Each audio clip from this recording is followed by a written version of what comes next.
Uno terminó en la cárcel por tocar lo que no debía. Otro murió solo, con el rostro hinchado y una carta que nadie quiso leer. Una se pasaba los días viendo en la tele la película donde todavía la amaban. Y otro vendía en la calle los pósters donde salía de niño.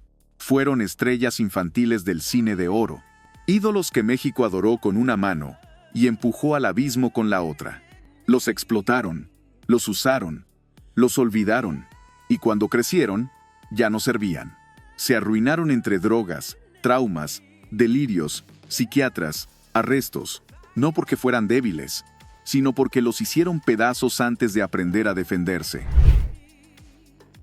Fue el niño que enterneció a todo México. Ojos grandes, sonrisa noble, voz limpia, pero detrás de la ternura había una vida que se quebró en silencio.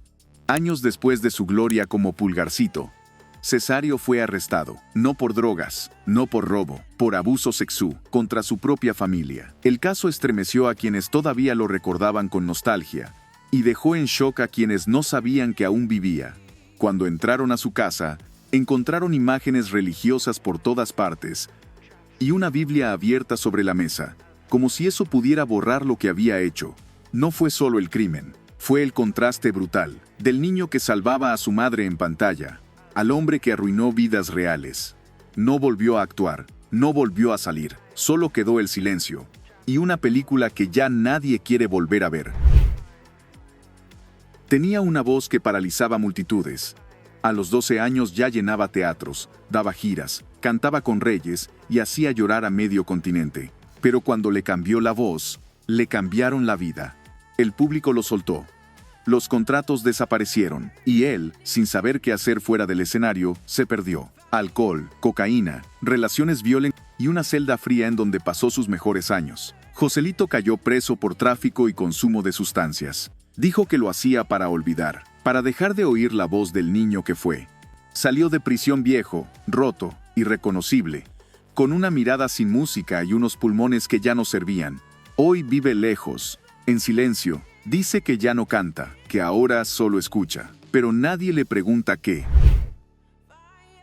Fue la niña de Pedro Infante, la hermana pobre, la que nos hacía llorar con una sola frase. México entero la adoraba, pero cuando creció, ya nadie quería a Chachita.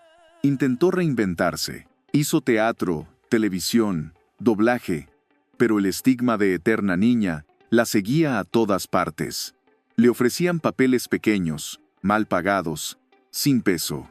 Vivía en departamentos modestos, sin lujos, sin premios, con más recuerdos que presentes. Lo más cruel fue el final.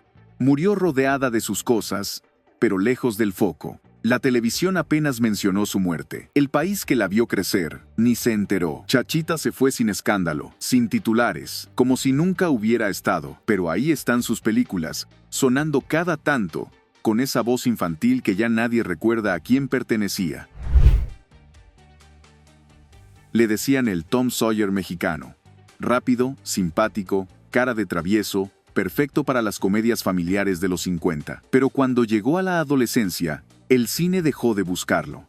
No fue por escándalos, fue peor, por indiferencia. No lo vetaron, simplemente lo olvidaron. Pasó de estar en todos los sets a no estar en ninguno. Se alejó del medio, intentó hacer una vida común, pero el peso de haber sido famoso tan joven lo persiguió siempre. En las fiestas le pedían que hablara como en la película. En los trabajos lo despedían cuando alguien lo reconocía. Un día simplemente dejó de hablar de su pasado, y de él solo quedaron VHS polvorientos y fotos en revistas amarillentas.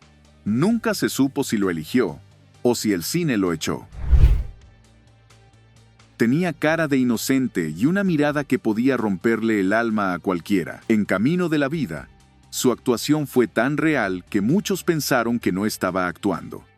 Y quizás no lo estaba. Después de aquella cinta, la fama lo envolvió. Pero la vida fuera del set fue otra cosa. Rogelio creció con esa etiqueta de niño prodigio que nadie quiso quitarle. Niños como él no tenían espacio para equivocarse, pero él se equivocó, y nadie lo perdonó. Intentó seguir actuando, no funcionó. Intentó producir, tampoco. Se alejó del medio y se dedicó a la política. Pero cada vez que hablaba, alguien le recordaba que Frijolitos ya no tenía gracia. El peso de la infancia perfecta le robó cualquier posibilidad de fallar como adulto, y eso, para algunos, es una sentencia. Debutó muy joven. Su rostro dulce y mirada limpia la volvieron ideal para los papeles de hija inocente o enamorada ingenua. Actuó junto a Cantinflas en El Padrecito, pero después se apagó. No por escándalos, ni por polémicas, ni por adicciones. Por invisibilidad, creció, y ya no sabían dónde meterla. Su imagen de buena niña no encajaba con los nuevos roles femeninos que el cine buscaba en los 70. Trató de adaptarse, no funcionó, se alejó poco a poco, sin dramas, sin entrevistas, sin adiós, y un día, alguien preguntó por ella y nadie supo responder. Era tan pequeña que apenas alcanzaba el micrófono, pero tenía más presencia que muchos adultos. Junto a Pedro Infante, robó cámara, corazones y titulares. Le decían la Tucita, y México la convirtió en su niña favorita. Pero la infancia terminó, y con ella, los papeles. Creció, estudió, trató de mantenerse cerca del medio artístico, pero el cine ya no la quería, no porque fuera mala, porque ya no era niña. Vivió entre conferencias, homenajes y entrevistas que hablaban del pasado, nunca del presente. Y así se fue, rodeada de nostalgia, pero sin protagonismo, una figura viva de un tiempo muerto. Tenía 15 años cuando Luis Buñuel lo lanzó al mundo con Los Olvidados. No era un papel, era una condena. El rostro de un país pobre, dolido, crudo, su actuación fue tan real que nadie pudo ver otra cosa en él. Quisieron encasillarlo. Él se resistió. Hizo algunas películas más, pero luego desapareció. No hubo escándalo, no hubo notas. Solo se fue. Pasó décadas en silencio. Murió en 2021 y pocos se enteraron. El cine lo usó, lo exprimió y lo soltó, como a muchos, pero él eligió irse antes de que lo aplastara por completo. No fue parte del cine de oro, pero pudo haber sido su eco moderno. A los 14 ya estaba filmando, a los 17 ya era protagonista. Su rostro estaba en portadas, alfombras, portones de festivales, pero también estaba en fiestas peligrosas, calles calientes, amistades que no eran ficción.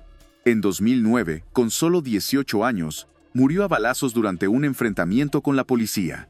Fue una noticia que se apagó en 2 días. Ya nadie hablaba del actor, solo del delincuente. El mismo país que lo aplaudía, ahora se avergonzaba de él. Fue el hijo de Pedro Infante en Los Tres Huastecos. Su risa era contagiosa, su inocencia perfecta. Lo apodaron Poncianito, y por un tiempo fue el niño que todo México adoraba. Pero al crecer, no hubo papeles, no hubo contratos, solo un nombre que a todos les sonaba, pero que ya no querían en sus películas. Ismael Pérez terminó lejos del cine, sobreviviendo en empleos menores, cargando con la etiqueta de el que fue, sin poder convertirse nunca en lo que quería ser. Murió a los 54 años, pobre, solo y sin cámara, que registrara su último acto. El cine lo fabricó, y luego lo dejó morir. La recordaban como la niña encantadora de las matinés, siempre con moños, voz aguda y una ternura que parecía eterna. Pero la ternura no paga cuentas. Creció, cambió, y el cine mexicano ya no supo qué hacer con ella. Intentó mantenerse vigente, no funcionó. Enfrentó depresión, aislamiento, promesas rotas y castings donde la miraban como si ya no sirviera. Su nombre se fue borrando hasta quedar solo en fichas antiguas de prensa. Murió joven, en silencio, como tantos que brillaron en la infancia y se apagaron sin ruido, porque el olvido, a veces, no llega como tragedia, llega como rutina. Si viste Nosotros los Pobres, lo viste a él. Era el amigo fiel de Pedro Infante, el niño de barrio, el leal, el que se robaba escenas sin pedir permiso. El Pichi fue un ícono. Pero cuando dejó de ser niño, todo se complicó. Siguió actuando, pero siempre en segundo plano. Nunca volvió a tocar el cielo. Murió en 1995, sin homenajes, sin entrevistas póstumas, sin un final digno de su historia. Su rostro seguía apareciendo en la tele, pero su nombre ya no le importaba a nadie.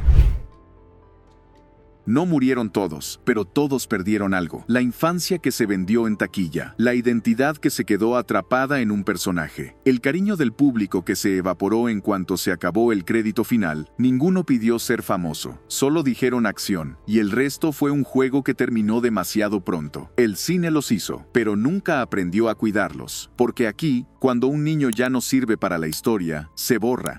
Y mientras las películas siguen rodando, ¿cuántos de ellos siguen vivos solo en los rollos que nadie ha vuelto a mirar? Dime, ¿quién fue el que más te dolió ver caer? Te leo en los comentarios.